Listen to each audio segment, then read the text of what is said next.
okay, you just got back from Florida, so maybe we'll start with my Twins talker of the day.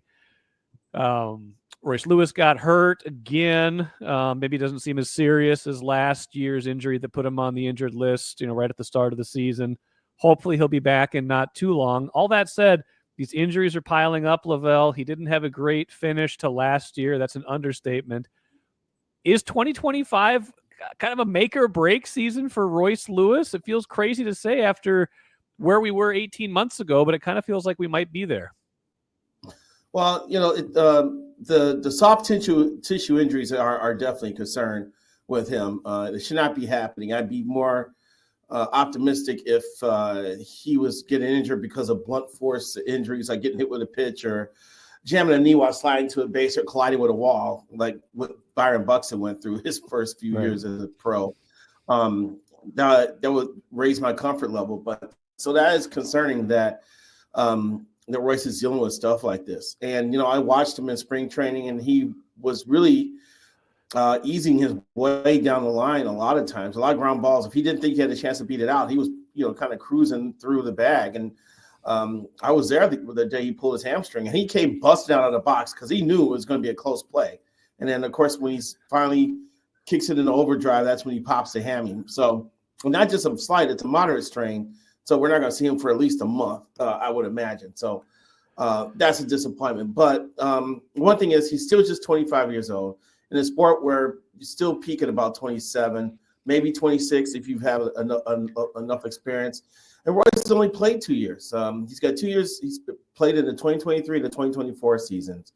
It's not like he's been through trial and error for 4 or 5 years as a hot prospect. So I'm not ready to say it's a make or break year.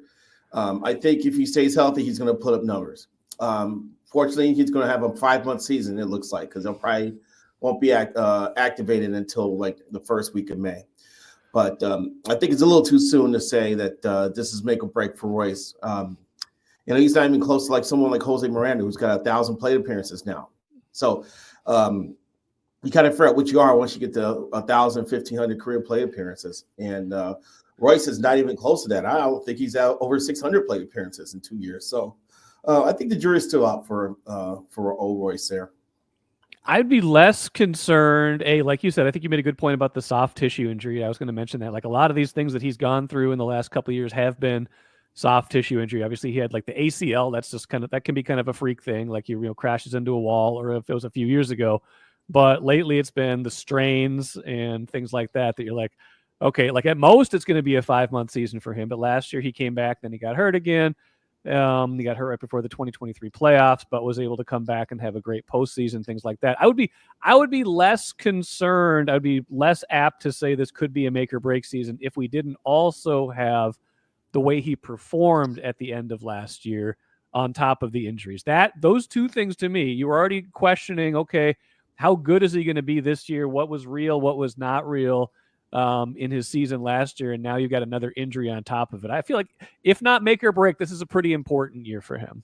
Well, I want to see what he's learned from last year, because in September he kept telling people that he was tired, that he was just worn out, he was tired. And I don't know if it's because of the strain of having to come back from injury and trying to keep the team in contention. Was it mental fatigue as much as physical fatigue? I think he admitted to me that there was a combination of both. I just don't know which one was more prevalent. So I wanted to see how he responded after going through what he went through, because some people were like, he's got to push through that. There's something that every major leaguer goes through late in the season, the dog days of August and September, and you got to figure out a way to push through it so you can fire out on pitches that you want to hit and not be late on everything and not start chasing off the zone. You got to be able to just have the mind override what the body's telling you in some of these situations. I think he had to learn. That last year should have been a learning experience that he could apply this year, but unfortunately won't see if he's applied it until May. Is that a function of him not playing enough? I think just the injuries probably hit him double that way, right? Because he hasn't played a full season in a very long time. I don't know. It seems like he's in fantastic shape. You think endurance-wise, he'd be able to get through a 6 or 5 month season, however the hell long he was healthy for.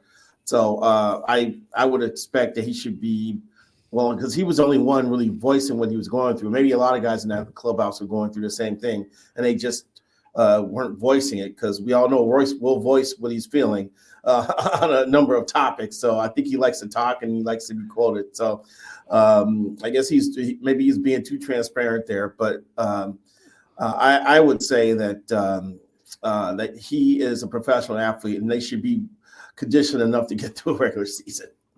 I would say so. Well, we'll see. This is kind of we won't know for a while now, like you said, because he's going to be out, we would guess, for a significant part of the regular season to begin. Probably not as long as last year, where he got injured on opening day, didn't come back till June. Sounds like this isn't as serious as that, but it is serious enough that it's going to keep him out for a while.